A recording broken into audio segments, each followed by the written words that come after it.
bitter criticism. So now we have a beer, a bitter beer. Heidegger, I mean a Heineken.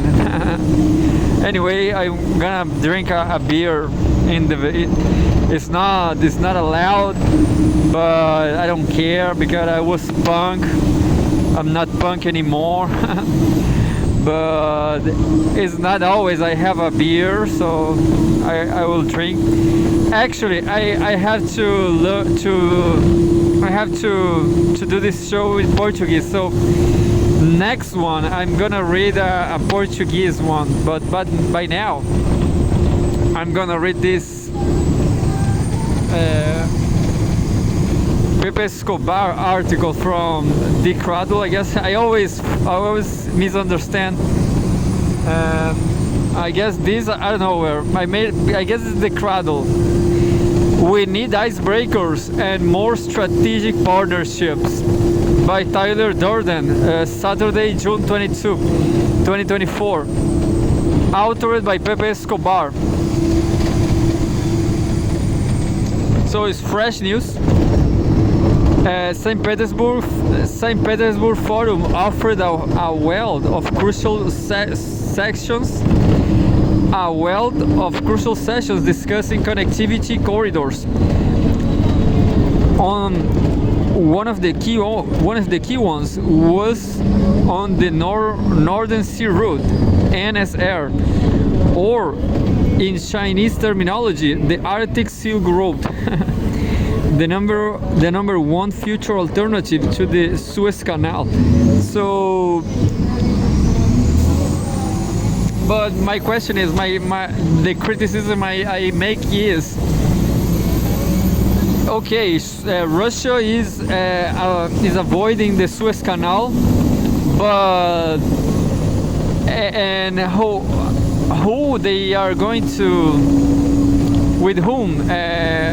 Africa. Why not go directly by the Africa? No, Africa is too far. It's better just to go down from South China Sea.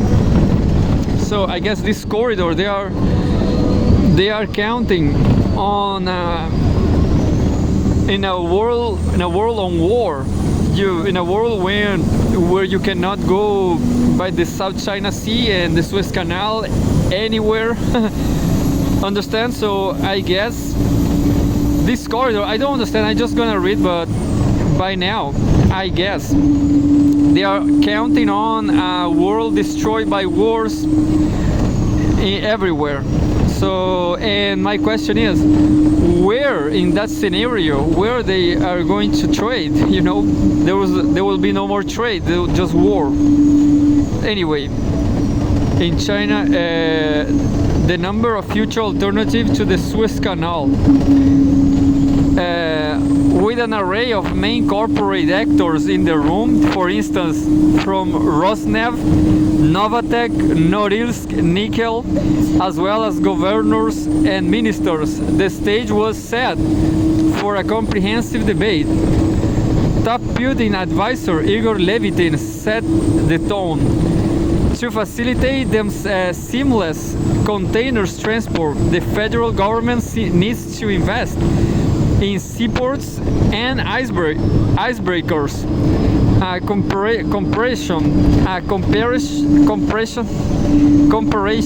Comparison. Well, that word. The comparison was made in terms of technological challenge to build one of the Trans-Siberian Railway. And Levitin also stressed the endless expansion possibilities for these city hubs such as Murmansk, Archangelsk, and Vladivostok.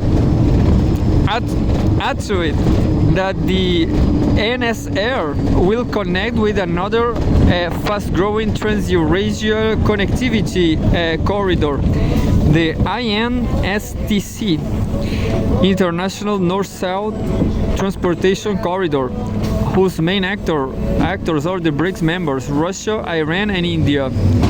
Alexei Chekunkov, Minister for Development, of the Far East and the Arctic plugged a trail run of the NSR, which costs the same as railways shipping without the bottlenecks. He praised the NSR as a service and coined the ultimate motto: "We need icebreakers." Russia, of course, will be the leading player in the whole project, benefiting 2.5 million people who live in the north.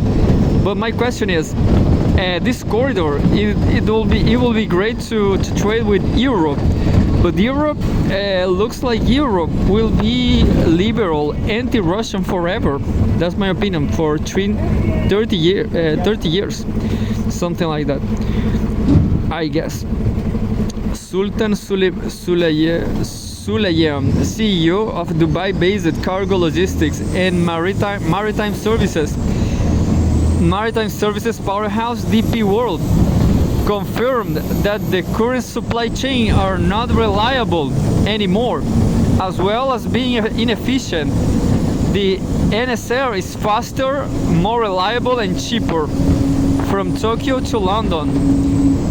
Understand? So Tokyo and London, maybe they will use this Russian trade lane, this corridor, but maybe not, who knows. So it's interesting because it's a move against the Houthis or people like them, so if you cannot go from the Suez Canal, you can go from the Arctic by Russian means.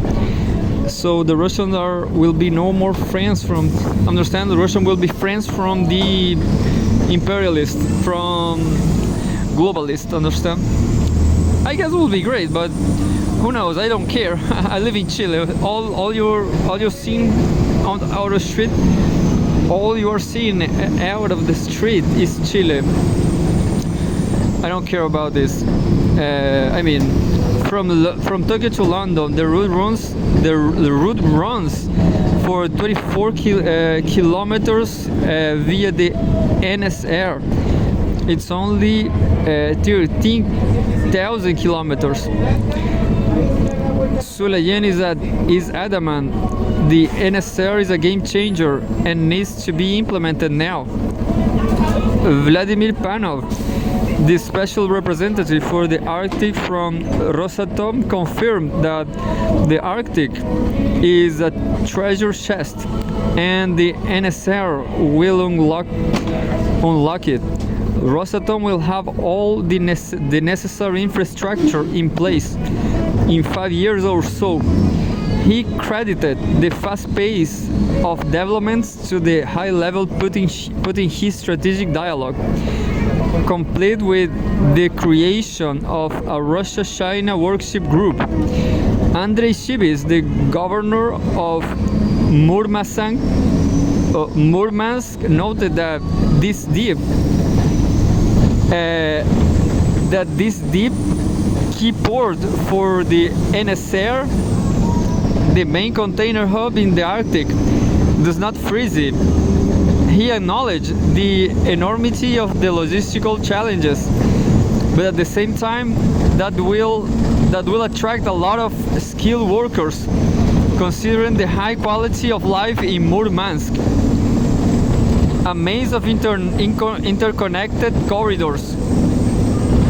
The building of the NSR indeed can be interpreted as a 21st century accelerated version of the building of the Trans-Siberian Railway in the late 19th, early 20th century, under the overarching framework of Eurasia integration.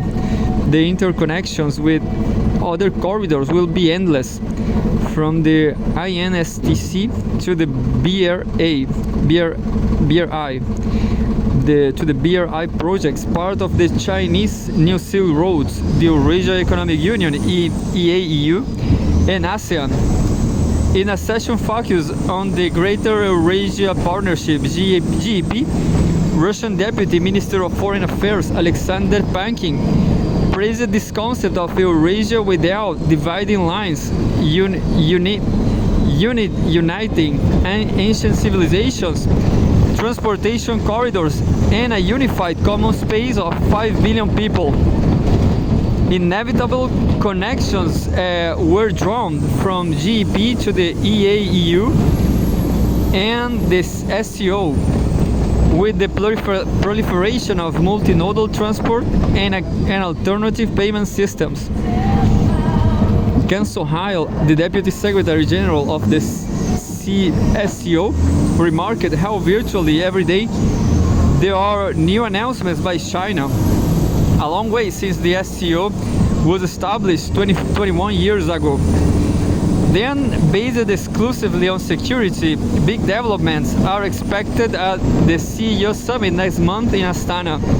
Sergei Glaziev, the Minister of Macroeconomics at the Eurasia Economic Commission, part of the EAEU, praised the EAEU-SCO progressive integration and fast developing transactions in baskets of national currencies, something that was unchallengeable 10 years ago. He admitted that even if GEP has not been formalized yet, facts on the ground are proving that Eurasia can be self-sufficient. GEP may be on the initial stage, but it's fast advancing the process to harmonize free trade. Another key session in St. Petersburg was exactly on the EAEU-ASEAN connection. The ASEAN then already configured the fourth largest trading bloc in the world, moving $3.8 trillion and 7.8% of global trade annually. The EAEU already has a free trade agreement (FTA) with Vietnam and is clinching another with Indonesia. And there's Northeast Asia, which brings us to the groundbreaking visit by President Putin to the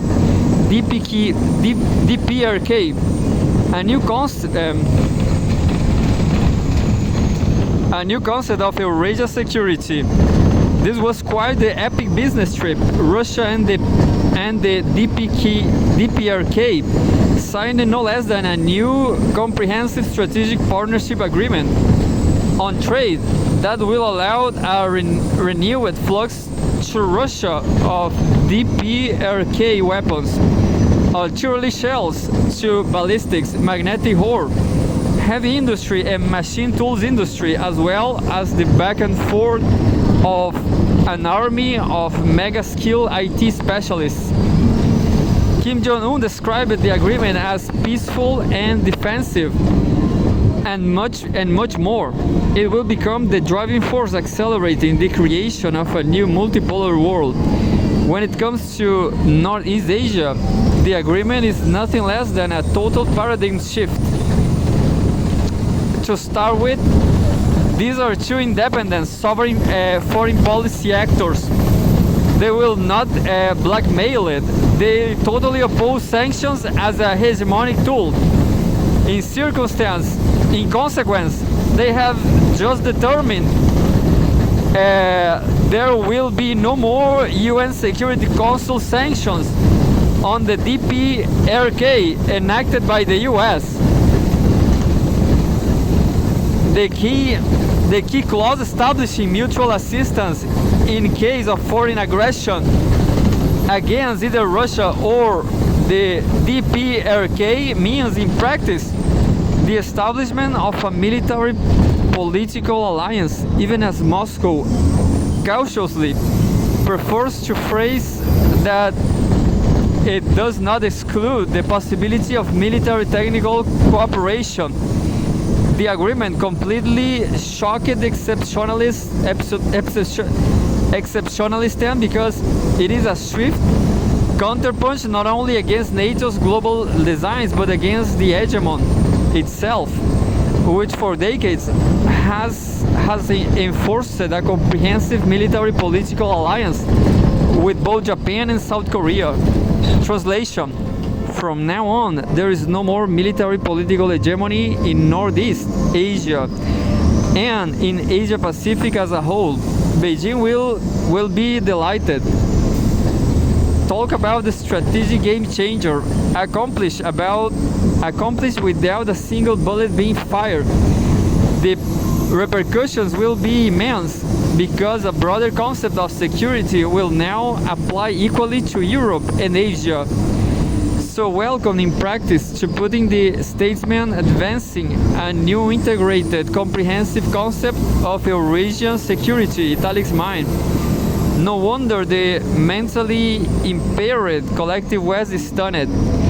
Gilbert Doctorow correctly observed how Putin considers that NATO is about to do at its western borders as the very act of aggression that will trigger Russia's strategic partnership with North Korea and present the United States with a live threat to its military bases in Korea, in Japan, and in the wider Asia Pacific.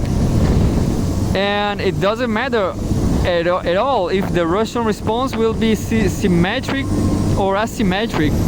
The crucial fact is that the US containment of the Russia-China strategic partnership is already unraveling in real time. Is in auspicious terms, Eurasia style, what matters now is to focus on connectivity corridors. This is a story that started in previous editions of the St. Petersburg Forum. How to connect the DPRK to the Russian Far East and beyond to Siberia and wider Eurasia.